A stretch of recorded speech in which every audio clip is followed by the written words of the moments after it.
அனைவருக்கும் வணக்கம். இன்னைக்கான வீடியோ பதிவில் நாம் பார்க்க போகிற ரொம்ப முக்கியமான பரபரப்பான அரசியல் தகவல் என்ன அப்படின்னா, வாக்குப்பதிவுக்கு பிந்தைய கருத்து கணிப்பு முடிவுகள் வெளியாவதற்கு சில மணி நேரங்கள் முன்னதாக பிரசாந்த் கிஷோர் தன்னுடைய பிரத்யேக கணிப்பினை தெரிவித்திருக்காரு.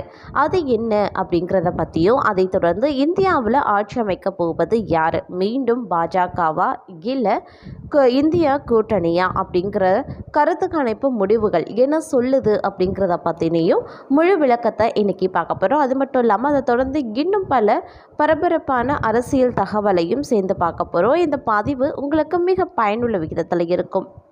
வீடியோக்குள்ளே போகிறதுக்கு முன்னாடி இதுவரைக்கும் நீங்கள் நம்ம சேனலை சப்ஸ்கிரைப் பண்ணலைன்னா உடனே சப்ஸ்கிரைப் பண்ணிக்கோங்க. அப்படியே பக்கத்தில் இருக்கக்கூடிய நோட்டிஃபிகேஷனுக்கான பெல் பட்டனையும் ப்ரெஸ் பண்ணிக்கோங்க.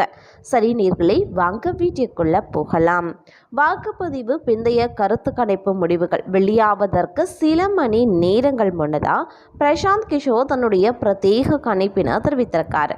2024 மக்களவைத் தேர்தலின் வாக்குப்பதிவுக்கு பிந்தைய கருத்து கணிப்பு முடிவுகள் வெளியாவதற்கு சற்று முன்னதாக தேர்தல் வியூகவாதி பிரசாந்த் கிஷோர் இந்த தேர்தல் பாஜக வெற்றி வாய்ப்பு குறித்தான பல விஷயங்களை தன்னுடைய கணிப்பை பார்த்தீங்க அப்படின்னா மீண்டும் பதிவு செய்திருக்காரு அப்படின்னு தான் சொல்லணும். பொது தேர்தலுக்கான இன்றைய 7வது கட்ட வாக்குப்பதிவு முடிவடைந்ததில் கருத்து கணிப்பு நிறுவனங்களுடன் இணைந்து தேசிய மற்றும் பிராந்திய செய்தி சேனல்கள் மாலை 6 மணிக்கு மேலே தங்களுடைய பிரத்யேக கருத்து கணிப்பு முடிவுகளை வெளியிட இருந்தாங்க. 2019 மக்களவை தேர்தலில் பாஜக வென்ற 303 இடங்களில் சற்றே குறைய அல்லது அதைவிட சற்று அதிகமான எண்ணிக்கையில் வெற்றி வாய்ப்பு இருக்கும் அப்படின்னு பிரசாந்த் கிஷோர் கணித்திருக்காரு. அதே மாதிரி தனது மதிப்பீட்டின்படி பாஜக கடந்த முறை வென்ற இடங்கள் அல்லது அதனை விட சற்று சிறப்பான எண்ணிக்கையுடன் வெற்றி பெற்று மீண்டும் ஆட்சி அமைக்கும்.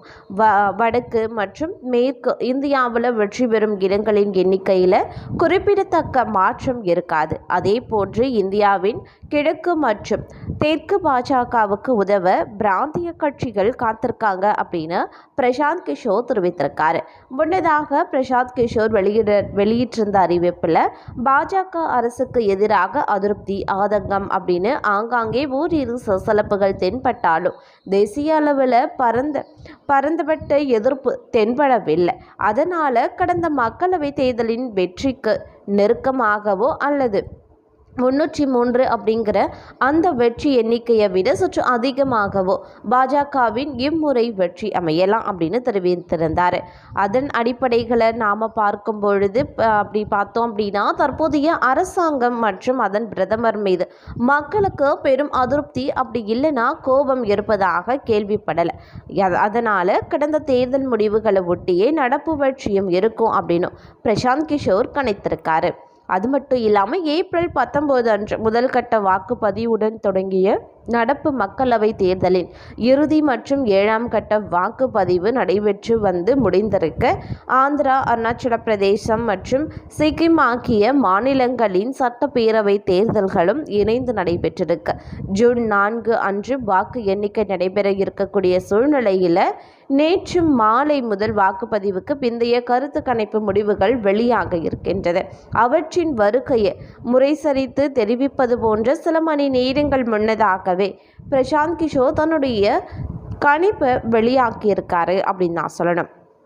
இதனை அடுத்து பார்த்தீங்க அப்படின்னா இந்தியாவில் மக்களவை தேர்தல் 7 கட்டங்களாக நடைபெற்ற நிலையில் நேற்றுடன் முடிவடைஞ்சிருக்கு. இந்த நிலையில் இந்தியாவில் ஆட்சி அமைக்க போவது யார் அப்படிங்கிற எதிர்பார்ப்புகள் எழத் தொடங்கியிருக்கு அப்படின்னு தான் சொல்லணும். 3வது முறையாக பாஜக ஆட்சி அமைக்குமா, அப்படி இல்லைன்னா காங்கிரஸின் மாநில கட்சிகளின் உடனான இந்தியா கூட்டணி வெல்லுமா? இந்தியாவில் 5 ஆண்டுகளுக்கு ஒரு முறை நடைபெறக்கூடிய மக்களாட்சி தேர்தலின் இந்த ஆண்டு தேர்தல் நிறைவடைந்திருக்கு. இந்தியா முழுவதும் இருக்கக்கூடிய 543 தொகுதிகளுக்கும் 7 சுற்றுகளில் இந்த தேர்தல் நடைபெற்றது. ஏப்ரல் 19ஆம் தேதி முதல் சுற்று தேர்தல் தொடங்கி ஜூன் 1 7வது சுற்று தேர்தலுடன் அனைத்து தொகுதிகளுக்கான தேர்தல்களும் நடந்து முடிந்திருக்கு. இந்தியாவில் கடந்த 2014ஆவது மாநில பாஜக தலைமையிலான மத்திய ஆட்சி அமைந்த நிலையில் 2019ஆவது ஆண்டிலும் பாஜகவின் ஆட்சியை தொடர்ந்து வந்திருக்கு. இந்த நிலையில் தொடர்ந்து 3வது முறையாக பாஜக மத்தியில் ஆட்சி அமைக்குமா அப்படிங்கிற எதிர்பார்ப்பும் எழுந்திருக்கு. அதே சமயம் கடந்த 2 மக்களவை தேர்தல்கள்லையும் வலுவிழந்து இருந்த காங்கிரஸ் இந்த தேர்தலில் இந்தியா கூட்டணி மூலமாக பல மாநில கட்சிகளோடு வலுவான கூட்டணியை அமைத்திருக்காங்க. இந்தியா முழுவதும் இருக்கக்கூடிய 543 தொகுதிகளில் பாஜக மட்டும் தனியாக 441 இடங்களில் போட்டியிட்டு இருக்கு. பாஜக கூட்டணி கட்சிகளான தெலுங்கு தேசம் 17, ஜனதா தளம் 16, சிவசேனா 15, பாமக 10, லோக் ஜனசக்தி கட்சி 5, நேஷனலிஸ்ட் காங்கிரஸ் கட்சி 5, பாரத் தர்ம ஜனசேனா 4, ஜனதா தளம் 3, தமிழ் மாநில காங்கிரஸ் 3, அமமுக 2, அப்னாதல் 2, அசோம் கனா பரிஷத் 2 மற்றும் சில சிறிய கட்சிகள் தலா 1 இடங்கள் அப்படின்னு போட்டிட்டு இருக்காங்க. காங்கிரஸ் கூட்டணியில் காங்கிரஸ் கட்சி தனியாக 285 தொகுதிகளில் போட்டியிடுது. சமாஜ்வாதி 62, ராஷ்டிரிய ஜனதாதள் 24, திமுக 21, Shiv Sena, Uddhav Thackeray 21, nationalist Congress 10, Aam Aadmi 7, Marxist communist கட்சி 6, ஜார்க்கண்ட் முக்தி மோர்ச்சா 6, கம்யூனிஸ்ட் கட்சி 4, மார்க்சிஸ்ட் லெனினிஸ்ட் கட்சிகள் 4, ஜம்மு காஷ்மீர் நேஷனல் கான்ஃபரன்ஸ் 3 மற்றும் சில கட்சிகள் அப்படின்னு மொத்தம் 466 இடங்களில் காங்கிரஸ் கூட்டணியின் போட்டி இருக்குங்க. இது தவிர பார்த்தீங்க அப்படின்னா மேற்கு வங்கம், அசாம், மேகாலயா சேர்த்து திரிணாமுல் காங்கிரஸ் தனியாக 47 தொகுதிகளில் போட்டியிடுறாங்க. கம்யூனிஸ்ட் கட்சி 46 இடங்கள், காங்கிரஸ் 43 இடங்கள் உள்கூட்டணியில் போட்டியிடுறாங்க. தேர்தலுக்கு முந்தைய கருத்து கணிப்புகளின்படி வாக்கு சதவிகிதத்தில் பாஜக கூட்டணி 45% முதல் 48% வரை பெறும் அப்படின்னு கணிக்கப்பட்டிருக்கு. காங்கிரஸ் கூட்டணி 16 முதல் 28 வரையிலான வாக்குகளை பெறலாம் அப்படின்னு கணிக்கப்படுகிறது. பிற கட்சிகள் 13% முதல் 27% வரை பெறலாம் அப்படின்னு எதிர்பார்க்கப்படுது. தேர்தல் முடிவுகள் ஜூன் 4ஆம் தேதி வெளியாக இருக்கக்கூடிய நிலையில் பெரும்பான்மையான இடங்களில் யாருக்கு வெற்றி கிடைக்கும் என்பது குறித்த தேர்தலுக்கு பிந்தைய கருத்து கணிப்பு முடிவுகள் வெளியிடப்படுது. மொத்தமாக பாஜக கூட்டணி 359 தொகுதிகள் வரையிலையும், இந்தியா கூட்டணி 154 இடங்கள் வரையிலையும் வெல்ல வாய்ப்புகள் உள்ளதா தெரியுதுங்க. தமிழகத்தை பொறுத்த வரைக்கும் இந்தியா கூட்டணி 26 முதல் 30 இடங்கள்லையும், பாஜக கூட்டணி 1 முதல் 3 இடங்கள்லையும், மற்றவை 6 முதல் 8 இடங்களில் வெற்றி பெற வாய்ப்புகள் இருக்கு. கர்நாடகாவில் பாஜக கூட்டணி 20 முதல் 22 இடங்கள்லையும், காங்கிரஸ் 3 முதல் 5 இடங்கள்லையும், ஜேடிஎஸ் கட்சி 3 இடங்கள்லையும் வெற்றி பெற வாய்ப்புகள் இருக்கு. அதே மாதிரி கேரளாவில் பாஜக 2 முதல் 3 இடங்கள்லையும், காங்கிரஸ் 13 இருந்து 14 இடங்கள்லையும், எல்டிஎஃப் 1 இடத்திலையும் வெல்ல வாய்ப்புகள் இருக்கு.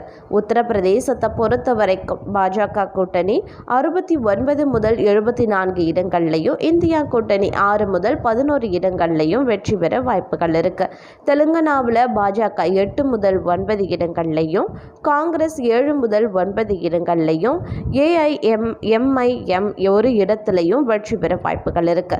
பீகாரில் ஆர்டிஜே கட்சி 6 முதல் 7 இடங்களில் வெற்றியும், காங்கிரஸ் 2 இடங்களில் வெற்றியும், ஜேடியு கட்சி 9 முதல் 10 இடங்களில் வெற்றியும், பாஜக 14 முதல் 16 இடங்கள்லையும் வெற்றி பெற வாய்ப்புள்ளதாக கணிக்கப்படுதுங்க.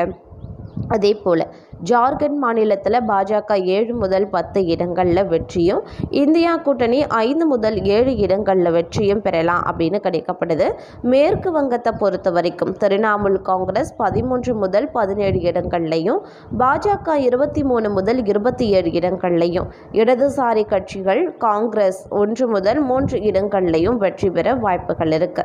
ஆந்திராவில் பாஜக 20 முதல் 25 இடங்கள்லையும், வைஎஸ்ஆர் காங்கிரஸ் 0 ஒரு 4 இடங்களில் வெல்ல வாய்ப்புள்ளதாக கணிக்கப்படுது.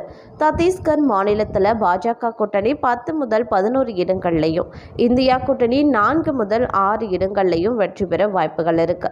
மத்திய பிரதேசத்தில் பாஜக 26 முதல் 28 இடங்கள்லையும், இந்தியா கூட்டணி 1 முதல் 3 இடங்கள்லையும் வெற்றி பெற வாய்ப்புகள் இருக்கு.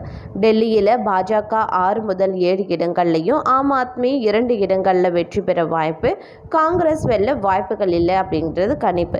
ஒடிசாவில் பாஜக 15 முதல் 18 இடங்களில், பிஜேடி கட்சி 7 முதல் 3 இடங்களில் வெற்றி பெற வாய்ப்பு இருக்குது. பஞ்சாபில் பாஜக 2 இடங்கள்லையும், ஆம் ஆத்மி கட்சி 3 முதல் 6 இடங்கள்லையும், காங்கிரஸ் 3 இடங்கள்லையும் வெற்றி பெற வாய்ப்பு என கணிக்கப்பட்டிருக்கு. அசாமில் பாஜக 12 இடங்கள்லையும், காங்கிரஸ் 1 இடத்துலையும் வெற்றி பெற வாய்ப்புள்ளதாக டிஓஐ கணித்திருக்காங்க. ராஜஸ்தானில் 16 முதல் 19 இடங்களில் பாஜக கூட்டணியும், 5 முதல் 7 இடங்களில் காங்கிரஸும், மற்றவை 1 இருந்து 2 இடங்கள்லையும் வெற்றி பெறலாம் அப்படின்னு கணிக்கப்பட்டிருக்கு.